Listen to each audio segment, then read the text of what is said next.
କଣ ହେଲା ବାପା ଯିବିନି ସବୁବେଳେ ଗଲାବେଳେ କାହିଁ ସବୁ ବିଚାର ଯେବେ ବି ଗଲା କାହିଁ କଣ ହେଇଛି ଖାଇ ନା ନାଇଁ ନଗର ବଞ୍ଚ ପରିବାର ବି ଚଳିବ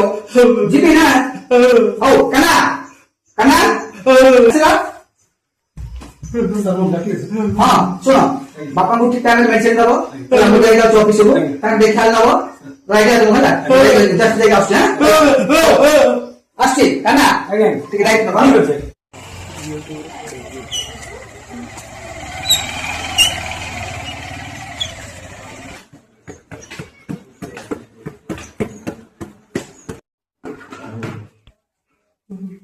ନବ ବାବା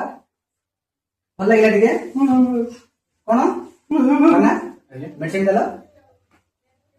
ବିପି ଦେଖିଲ କଣ ହେଇଛି କାନା ଔଷଧ କଣ ହେଇଛି ଔଷଧ ଖାଉନା କଣ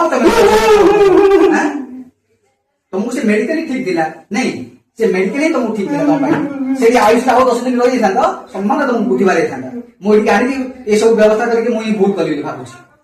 ତମ ଲାଗି ମୁଁ କଣ ଯାଇ ପାରୁନି ସବୁବେଳେ ଏସବୁ କଣ ଯେତେବେଳେ ମତେ ଦେଖିଲେ ମେଡିସିନ ଖାଉନ ଇଏ ଖାଉନ କଣ କଣ ସବୁବେଳେ ବିରକ୍ତ କଣ କାନା କଣ ଚାଲିଛି ସବୁ ଗୋଟେ କଥା କହିବି ବାବୁ କଣ କହିବ ତାଙ୍କର ଏଇ ଔଷଧ ଏଇ ଏପୁଲ ଅଙ୍ଗୁର ବ୍ରେଡ କମଳା କିଛି ଆବଶ୍ୟକତା ନାହିଁ ଆଉ କେବଳ ତାଙ୍କୁ ଆବଶ୍ୟକ ହଉଛି ଆପଣଙ୍କର ସେ ମୂଲ୍ୟବାନ ସମୟ ଯୋଉଟାକି ଆପଣ ତାଙ୍କୁ ଦଉନାହାନ୍ତି କଣ କଣ କଣ କଣ ଦରକାର କହୁନାହାନ୍ତି ସେ ପଇସା ସେ ଟଙ୍କା ତାଙ୍କର କିଛି ଆବଶ୍ୟକତା ନାହିଁ ଆଉ ମାନେ କେବଳ ଆପଣଙ୍କର ମୂଲ୍ୟବାନ ସମୟ ଯୋଉଟା କି ଗୋଟେ ବୃଦ୍ଧ ବାପା ତାର ଅନ୍ତିମ ସମୟରେ ତାର ପୁଅର ସ୍ନେହ ମମତା ଆବଶ୍ୟକ ପଡେ ସେଇ ଜିନିଷଟା ଆପଣ ଦଉନାହାନ୍ତି ବାପା ତମକୁ କହିଲେ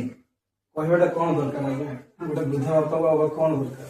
ଗୋଟେ ବାପା ଜୀବନଟା ଉତ୍ସର୍ଗ କରିଦେ ଗୋଟେ ପୁଅ ବି ତାର ଶେଷ ସମୟ ବେଳୁ କେବଳ ଆଶା କରି ପୁଅର ସ୍ନେହ ମମତା ଯୋଉଟା କି ଆପଣ ବ୍ୟସ୍ତ ବହୁଳ ଜୀବନ ଭିତରେ ତାଙ୍କୁ କେବେ ବି ଦେଇପାରୁନାହାନ୍ତି ଆପଣ 4 ଦିନ ବସିକି ତାଙ୍କ ସହିତ ଖାଇକି ଦେଖନ୍ତୁ ଆଜ୍ଞା 7 ଦିନ ଭିତରେ ଆପଣ ବାପା ଦୌଡ଼ିକି ଖୁସି କରିଦେବେ ବହୁତ ଗୁଡେ ମୁଁ ଭୁଲ କରିଯାଇଛି ମୋର ବ୍ୟସ୍ତ ବହୁଳ ଜୀବନ ଭିତରେ ମୁଁ ବାବା ପ୍ରତି ବହୁତ ଅନ୍ୟାୟ କରିଛି ବହୁତ ଅବହେଳା କରିଛି ନା ଆଉ ସେ ସବୁ କିଛି କରିବି ନା ନିଶ୍ଚିତ ଭାବରେ ମୁଁ ହିଁ ସମୟ ଦେବି ହଁ ମୁଁ ହିଁ ସମୟ ଦେବି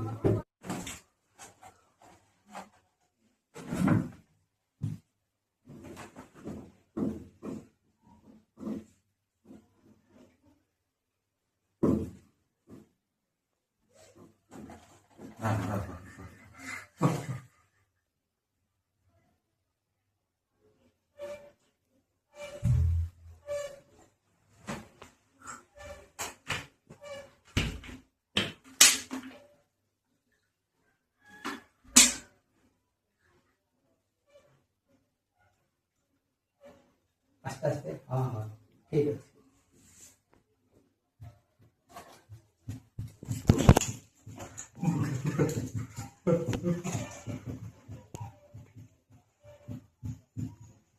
হ্যাঁ হ্যাঁ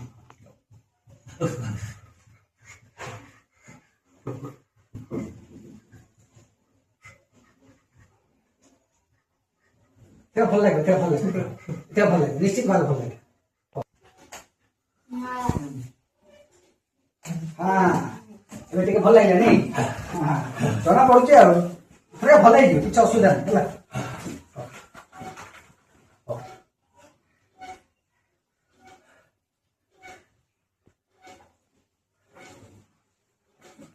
ହଁ ପାଉଡର ଟିକେ ଲଗେଇଦେବା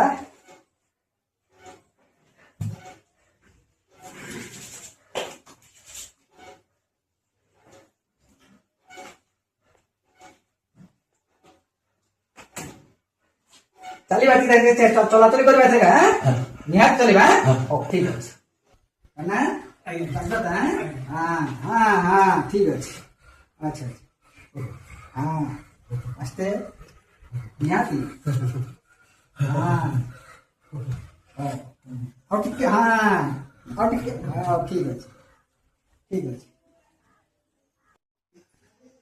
एथर भल लगे ना बाबा हाँ प्राय भल है सतरे बाबा ମୁଁ ବହୁତ ଭୁଲ କରିଥିଲି ତେଲ ଲୋକ ସଂସାର ଭିତରେ ନିଜର କର୍ମ କରି ନିଜର ପୁଅ ନିଜର ସ୍ତ୍ରୀର ଏଇ ସଂସାର ଭିତରେ ମୋ ସମୟକୁ ଅପଚୟ କରି ଚାଲିଥିଲି ସେବା କଣ ଜାଣିପାରୁନଥିଲି ବାସ୍ତବରେ ଆଜି ତୁମର ଆଖି ଖୋଲି ଦେଇଛ ବାବା ଦେଖିଲେ ବାବୁ ମୁଁ ଆପଣଙ୍କୁ କହିଥିଲି ନା ଏଇ ଔଷଧ ଏଇ ଖାଇବା ପିଇବା ତାଙ୍କର କେବେ ବି ରୁଚି ନଥିଲା କେବଳ ସେ ଚାହୁଁଥିଲେ ଆପଣଙ୍କର ମୂଲ୍ୟବାନ ସମୟ ହଁ ହଁ ରେ ପୁଅ, ଏ ବୃଦ୍ଧ କାଳରେ ଅସୁସ୍ଥ ଥିଲାବେଳେ ବାପା ମା କେବଳ ଚାହିଁଥାନ୍ତି ପିଲାମାନଙ୍କର ଟିକେ ସମୟ, ଆଉ ଟିକେ ସେବା, ଆଉ କିଛି ନାହିଁ। କେବଳ ସେବା ହିଁ ସବୁର ମୂଳ ମନ୍ତ୍ର। ହଁ, ଶେଷ ସମୟରେ ସବୁ ବାପା ମା ଚାହିଁଥାନ୍ତି ତାଙ୍କ ପୁଅ ଝିଅ ତାଙ୍କ ପାଇଁ ଟିକେ ସମୟ ଦେଉ, ତାଙ୍କର ଟିକେ ସେବା ଯତ୍ନ କରୁ। ଜୀବନ ତମାମ ପରିବାର ପଛରେ ତ୍ୟାଗ ବଳିଦାନ ଦେଇ ଦେଇ ଶେଷରେ ସେ କେବଳ ଖୋଜେ ଟିକିଏ ସେବା। ଏଣୁ ସମସ୍ତ ପୁଅ ଝିଅକୁ ଅନୁରୋଧ ରହିବ, ନିଜ ପିତା ମାତା ପ୍ରତି ଏ କର୍ତ୍ତବ୍ୟ ଯେମିତି ଆମେ ଭୁଲି ନ ଯାଆନ୍ତି।